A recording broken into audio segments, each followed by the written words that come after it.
नमस्कार दोस्तों, स्वागत है आप सभी का एक बार फिर से हमारे YouTube चैनल झारखंड लैब पे। तो आज हम लोग जुड़ चुके हैं सोशल साइंस के एग्जाम जो कि आज 20 मार्च को हुआ, उसके सब्जेक्टिव क्वेश्चन के आंसर की ओर।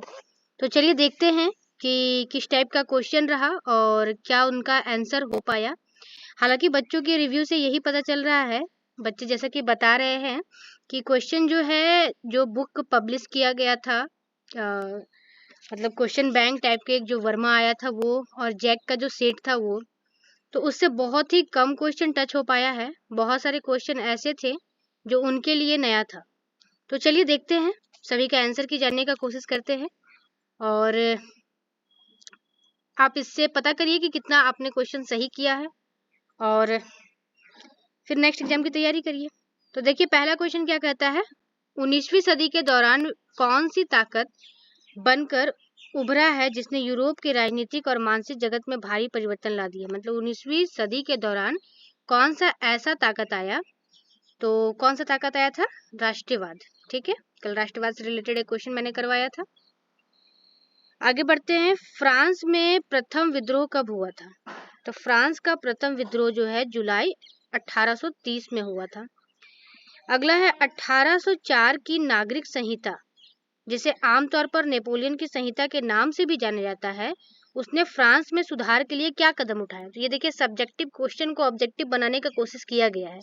ये एक्चुअल में सब्जेक्टिव क्वेश्चन इसलिए बहुत ज़्यादा रिपीट हुआ था कि नेपोलियन ने अपने शासन व्यवस्था को कुशल बनाने के लिए कौन कौन से प्रयास किए। तो देखिए यहाँ पर हम लोग को पढ़ना पड़ेगा। तो जन पर आधारित विशेष अधिकार समाप्त कर दिए, सही बात है। कानून के समक्ष बराबरी और संपत्ति के अधिकार, ये भी काम किया था। प्रशासनिक विभाजन को सरल बनाया था, यानी कि ये चारों ही काम नेपोलियन किया था। आगे बढ़ते हैं, ये 1 नंबर ही क्वेश्चन रिपीट हो गया है। कितना नंबर तक हम लोग किए हैं यहाँ पे? क्वेश्चन नंबर 3 के बाद हम लोगों को जाना है क्वेश्चन नंबर 4 पे। तो ये रहा क्वेश्चन नंबर 4।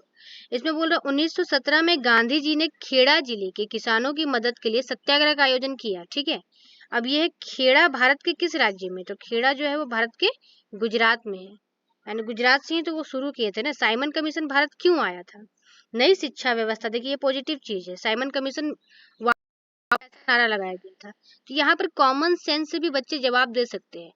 बच्चे बस नॉर्मली ये कहते हैं कि नहीं क्वेश्चन टच नहीं हुआ, बट क्वेश्चन टच हुआ है। ऐसा नहीं है कि बिल्कुल क्वेश्चन टच नहीं हुआ है। हाँ, कुछ 5-7 सवाल ऐसे हैं जो कि नए देखने को मिले हैं। तो साइमन कमीशन भारत अच्छे विचार से नहीं है, तो नई शिक्षा नीति पॉजिटिव है, ये कभी नहीं होगा इसका आंसर। लगान संबंधित नए कानून बनाने के लिए, ठीक है, ये नेगेटिव है। मे भी ये हो सकता है, अगर बच्चों को नहीं मालूम है तो ये हो सकता है। संवैधानिक व्यवस्था की कार्यशैली का अध्ययन करने, ठीक है, तो ये इसका राइट आंसर हो जाएगा। अगला 1840 के दशक के मध्य में आयरलैंड में किस बीमारी के कारण, तो कल शायद ये, हाँ ये क्वेश्चन मैंने करवाया था कि आलू की जो बीमारी थी वो किस देश में हुई थी। ऑपोजिट करवाया था, इसका रिवर्स करके आया हुआ है। आलू की बीमारी थी आयरलैंड में। अब प्रथम विश्व युद्ध खत्म होने के केवल 2 दशक बाद दूसरा विश्व युद्ध शुरू हो गया था। बात सही, 1914 से 18 में खत्म हुआ, तो फिर 39 में दूसरा शुरू हो गया, जिसमें एक गुट में धुरी शक्तियां मुख्य रूप से नाजी, जर्मन, जापान, इटली थी। तो दूसरा खेमा, मतलब कि जो मित्र राष्ट्र के नाम से जानते थे, उसमें कौन था? तो उसमें ब्रिटेन, सोवियत संघ, फ्रांस और अमेरिका था। ये भी क्वेश्चन नया नहीं है, ठीक है। आगे बढ़ते हैं, 1929 का जो महामंदी आया, दुनिया के ज्यादातर हिस्सों में निम्न में से किसकी भयानक गिरावट आई?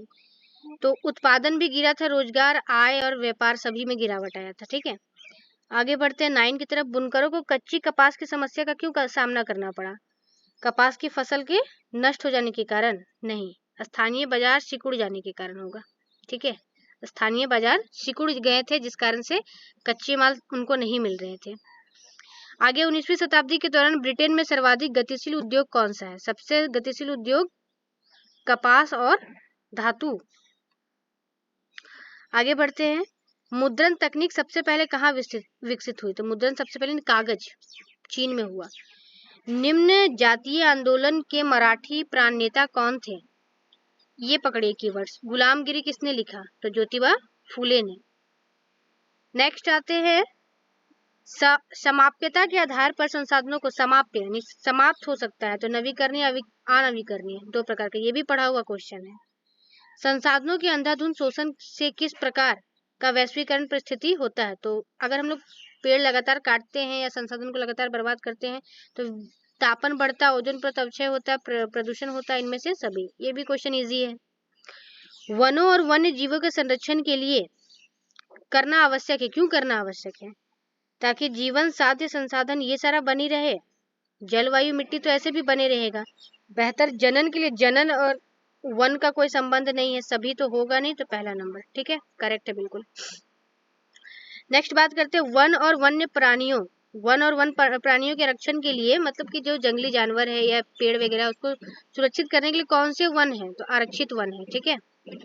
प्रचुर मात्रा में जल उपलब्ध होने के बावजूद जल किन कारणों से प्रदूषित और मानव के लिए उपयोगी के लिए खतरनाक बनते जा रहे हैं? क्या रीजन है कि जल जो है बहुत मात्रा में है फिर भी ये खतरनाक है? तो जो भी कचरा होता है उसको मिला देते हैं हम लोग, रसायन का प्रयोग हो रहा है, कीटनाशक का प्रयोग हो रहा है, तो रीजन सारा है, ठीक है। ये भी मतलब इकोनॉमिक का सवाल इजी आया है, मैं जहां तक देख पा रही हूँ। मानसून के आगमन के साथ जो फसलें बोई जाती है, यानी मानसून में जो फसल बोई जाती है वो क्या है? खरीफ है। पवन और सौर ऊर्जा, पवन और सौर ऊर्जा किस राज्य में अधिक पाया जाता है? पवन और सौर ऊर्जा, इसमें आंसर तमिलनाडु आ रहा है बार बार, तो मे भी ये क्वेश्चन का सेटअप शायद रॉन्ग किया है। इसका आंसर तमिलनाडु मेरे सर्वे के हिसाब से आ रहा है, बाकी आप लोग बताइएगा क्या आ रहा है। जल और उर्वरकों के अधिक और अविवेकपूर्ण प्रयोग से किस प्रकार की समस्या पैदा होती है? यानी पानी वगैरह का अगर हम लोग बेकार यूज करेंगे तो क्या होगा? जल क्रांतता, लवणता, सूक्ष्म पोषक तत्वों की कमी, या इनमें से सभी? जल और उर्वरक, तो जल का अगर हम लोग बर्बादी करेंगे तो जल का कमी आएगा, ठीक है, बट यहाँ उर्वरक का भी बोल रहा है, तो उर्वरक के कारण तो लवणता होता है और सूक्ष्म पोषक तत्वों की कमी होती है। 2 हो गया, तो इसका होना या ना होना 4 ही सही होगा, ठीक है। औद्योगिक विकास की रीढ़ के रूप में किसको जानते हैं? लौह, क्योंकि हर एक उद्योग में लौह का यूज होता है, ये भी पढ़ाया हुआ क्वेश्चन है। निम्न में से किस प्रकार के खनिज का प्रयोग आणविक ऊर्जा के उत्पादन में होता है? तो ये यूरियम और थोरियम होता है। भारत में थोरियम बहुत ज्यादा पाया जाता है, ठीक है, थोरियम बहुत ज्यादा पाया जाता है। ये थोड़ा सा क्वेश्चन आप लोग को अजीब देखने को मिला।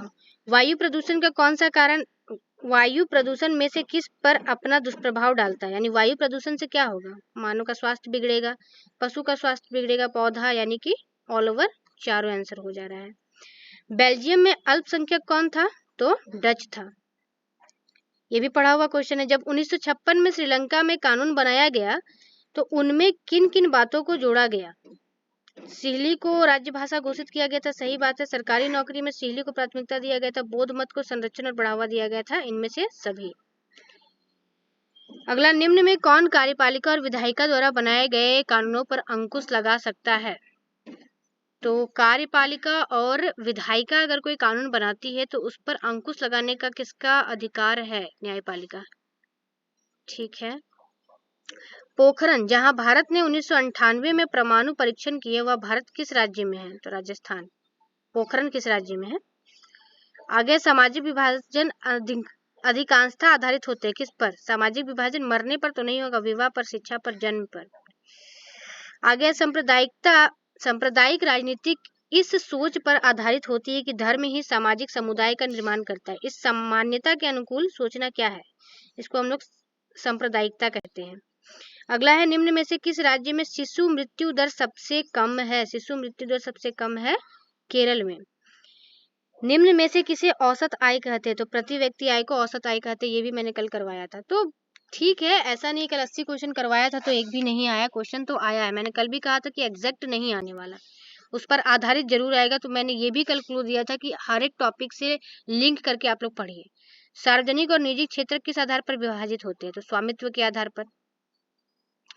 आगे बढ़ते, कौन सा क्षेत्र भारत में सबसे बड़े रोजगार उत्पादन? तो सबसे ज्यादा रोजगार उत्पादन तृतीयक क्षेत्र है। मैंने बोले ना, इकोनॉमिक्स का क्वेश्चन इजी आया है। मध्यवर्ती भूमिका प्रदान करके आवश्यकताओं के दोहरे संयोग को कौन खत्म करता है? तो मुद्रा। सामान्यतः बहुराष्ट्रीय कंपनियां उसी स्थान पर उत्पादन इकाई स्थापित करती है, मतलब बहुराष्ट्रीय जो मल्टीनेशनल कंपनी होता है, कहाँ पर वो अपना कंपनी खोलना चाहता है? जहाँ पे बाजार नजदीक हो, कम लागत पर श्रमिक हो, यानी इनमें से सभी हो जाएगा। आगे बढ़ते हैं, विभिन्न देशों के बाजारों को जोड़ने या एकीकरण में निम्न में से कौन सहायक है? मतलब विभिन्न देश का बाजार को अगर जोड़ना है तो विदेशी व्यापार करना होगा। 1960 के दशक में व्यवस्थित रूप में उपभोक्ता आंदोलन का उदय किन कारणों से? उपभोक्ता आंदोलन क्यों होगा? तो खाद्य की कमी, खाद्यान्नों की जमाखोरी, खाद्य पदार्थों एवं खाद्य तेलों में मिलावट, सारा रीजन था, सभी से परेशान थे उपभोक्ता। तो ये क्वेश्चन भी कल था, करवाया गया था ऑब्जेक्टिव टाइप में कि उपभोक्ता आंदोलन का उदय कब हुआ था, लेकिन देखिए क्वेश्चन किस टाइप से घुमा के पूछा गया है। आगे बढ़ते हैं।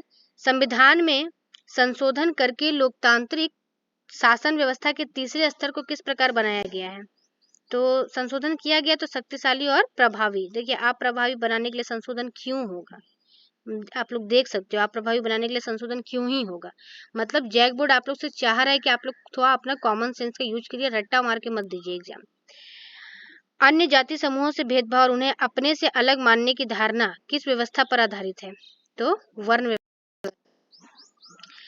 तो 39 और ये लास्ट क्वेश्चन, लोकतांत्रिक व्यवस्था में हित समूहों या दबाव समूहों की मुख्य उपयोगिताएं निम्न में से कौन है? हित समूह और दबाव समूहों की मतलब यूज क्या है इसका? तो सरकार को सजग बनाए रखना, सही बात है, आंदोलन को सफल बनाना, राजनीतिक दलों पर प्रभाव डालना, सभी हो गया।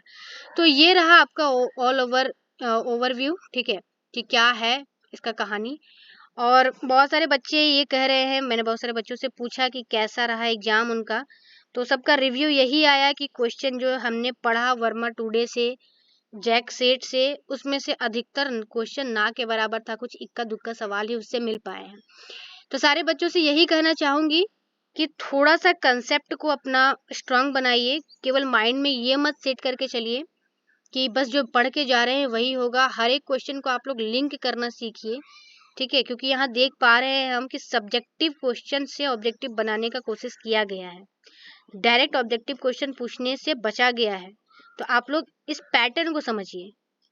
हालांकि क्वेश्चन उतना भी टफ नहीं है अगर मैं देखूं, बट हाँ ये भी कहना बिल्कुल गलत नहीं है कि कुछ 5-7 सवाल ऐसे हैं जो बिल्कुल सब्जेक्टिव से बिल्कुल निकाल करके पूछा गया है। तो बने रहिए हमारे चैनल में, और अगर मैंने इसमें कुछ गलती किया हो तो आप लोग कमेंट करके बता दीजिएगा, बट नेगेटिव कमेंट करने से आप लोग बचें, कल भी मैंने कहा था। मिलते हैं नेक्स्ट वीडियो में, तब तक के लिए बाय, टेक केयर।